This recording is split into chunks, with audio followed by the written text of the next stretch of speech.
Hello student, today we are going to solve exercise 1.4 10th algebra first question.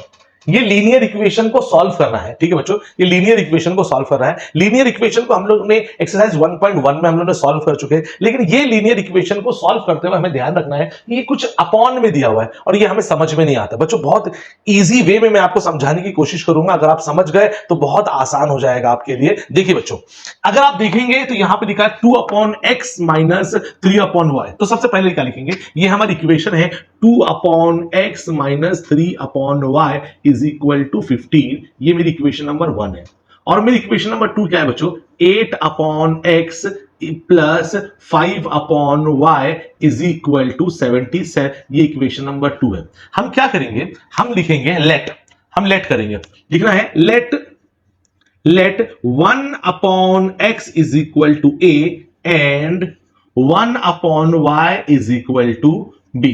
बच्चों ये बात अगर मुझे समझ में आ गई तो मुझे सब कुछ समझ में आ जाएगा, ठीक है। अब देखिए बच्चों, हमारा क्वेश्चन क्या है, मैं यहां पर आपको समझाने के लिए बता रहा हूं। देखिए बच्चों, 2 अपॉन एक्स, 2 अपॉन एक्स, 2 का मतलब 2 1 2 होता है बच्चों, ठीक है ना। तो मैंने क्या लिखा, let 1 upon x is equal to a, यानी 1 अपॉन एक्स, ये 1 अपॉन एक्स के प्लेस पे क्या लिख दूंगा, ए लिख दूंगा। तो क्या हो जाएगा बच्चों में इक्वेशन नंबर 1 के अंदर, इक्वेशन नंबर 1 में यहां पर मैं आपको समझाने के लिए फिर से बता देता हूं मैं 2 अपॉन एक्स, ठीक है ना, 2 अपॉन एक्स, 2 1 2 हो गया, ठीक है ना बेटा।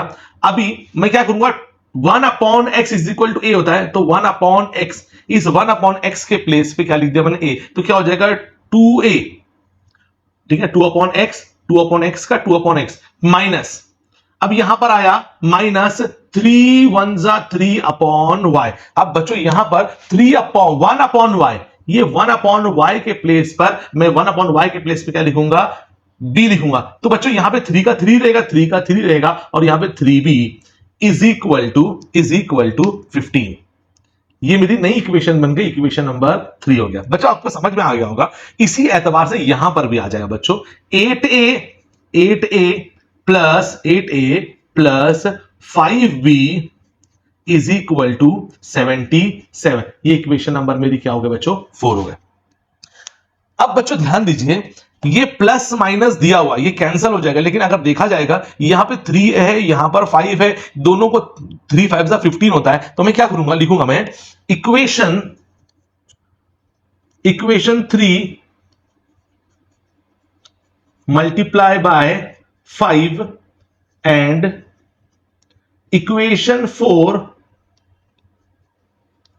मल्टीप्लाई बाय इक्वेशन 4 को, ये 4 को मैं 3 से मल्टीप्लाई करूंगा। ध्यान दो बेटा, इक्वेशन नंबर 3 को किससे मल्टीप्लाई करूंगा, 5 से, सबको 5 से।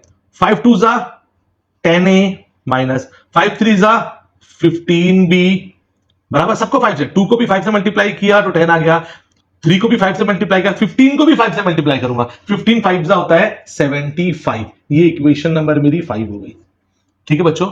अब इस फोर्थ इक्वेशन को मैं 3 से मल्टीप्लाई करूंगा, 8 3 24a प्लस, ठीक है ना बच्चों, 5 3 15b इज इक्वल टू 77 को भी 3 से। बच्चों देखो 77 को 3 से मल्टीप्लाई, 3 7 21 का 1 कैरी आए 2, 3 7 21 का 22 23, ठीक है बच्चों, 231 ये इक्वेशन नंबर 6 हो गए बच्चों। अब क्या करेंगे, सॉल्व करेंगे।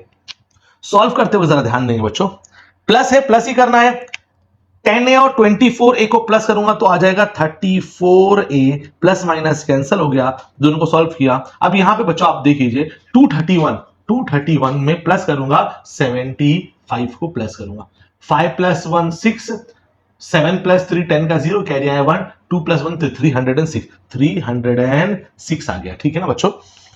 अब मैं इसको आगे बढ़ाऊंगा। बच्चों ध्यान दीजिए बच्चों, ए के प्लेस पे ए लिखा, इक्वल के प्लेस पे इक्वल लिखा, 306 के प्लेस पे 300, ये 34 मल्टीप्लाई हो रहा था, इधर पर क्या डिवाइड है अपॉन 34। बच्चों मैं आपको समझाने के लिए डायरेक्ट भी सॉल्व कर सकते हैं, 2 के टेबल से सॉल्व करेंगे तो 17। मैं आपको एक काम करता हूं, देखो डायरेक्टली 306 को 34 से क्या करना है, डिवाइड करने का। आप डायरेक्ट भी ऐसा करना चाहे तो आपके पास ये भी तरीका है। अगर आप डायरेक्ट नहीं करना चाहते, चलिए 2 से डिवाइड करने का, चलिए बहुत आसान हो जाएगा आपके लिए। 2 1 2, 2 1 2, 2 1 2, 2 7 14, 2 1 जा 2, 0 चला गया, बाजू में इधर पे आ गया 1, 2 5 जा 10 और 2 3 जा 6, ठीक है। 153 को 17 से डिवाइड कर रहा है। क्या 17 के टेबल में 153 आता है क्या? कैलकुलेट करके देखो, क्या 17 के टेबल में 153 आता है? अगर आता है तो कहां पर आता है? देखो, अगर नहीं आता, आपको 17 का टेबल नहीं ऐड होगा, तो 17 5 जा पहले करके देखो। 17 5 जा 5 7 जा 5 7 जा कितना होता है? 35, कैरी आया 3, 5 1 जा 5 प्लस 3 कितना? 8 होगा, कम हो गया, ठीक है ना। 17 को मैं 9 से, ठीक है ना, 9 7 जा 9 7 जा कितना होता है? तो बताएगा बच्चों, 9 7 कितना होता है? 63, पक्का, चलो 63 होता है, चलो कोई तो पता है 63 का 3 कैरी है। 9 1 जा 9, 9 प्लस 6 कितना होता है? 15 होता है। हो गया, कहां पर आया? 9 पे आ गया, ठीक है ना। तो क्या पता चला? 17 1 जा 17, 17 9 जा 153, ये 9 जा, यहां पर आके मुझे ए का वैल्यू पता चल गया। देखो बेटा, अगर आपको डायरेक्टली आता है तो आप डायरेक्टली भी कर सकते हैं, अगर आपको डायरेक्ट नहीं आता है तो आपको टेबल बनाकर सॉल्व करना पड़ सकता है, ठीक है। अब ए का वैल्यू आ गया लिखने का। अब ए का वैल्यू आप ना इक्वेशन नंबर 3 में भी रख सकते हैं, 4 में भी रख सकते हैं, 5 में भी रख सकते हैं और 6 में भी रख सकते हैं, तो कहीं पे भी रख सकते हैं आप लिखने का। Put the value of a in equation, a का वैल्यू इक्वेशन नंबर 3 में रखता हूं मैंने। क्या बच्चों? 3 क्या बच्चों? 2a minus 3b is equal to 15। 2 के प्लेस पे 2 लिखा, a का वैल्यू 9 है, 9 minus 3b is equal to 15। 2 9 जा 18 minus 3b is equal to 15। Minus 3b के प्लेस पे माइनस 3b इक्वल का इक्वल, 15 के प्लेस पे 15, ये प्लस 18 था, इक्वल की दूसरी साइड जाएगा तो माइनस 18 हो जाएगा। Minus 3b is equal to minus 3, है ना। सॉल्व करेंगे, अब यहां पे माइनस माइनस सामने सामने कैंसिल हो गया, हमारा minus minus cancel, 3b is equal to 3 हो गया। अगर कैलकुलेट करेंगे b is equal to 3 upon 3, यानी 3 का 3 है, 3 आके डिवाइड, 3 1 जा 3, 3 1 जा 3, 1 अपॉन 1, यानी b is equal to 1, b का वैल्यू आ गया 1।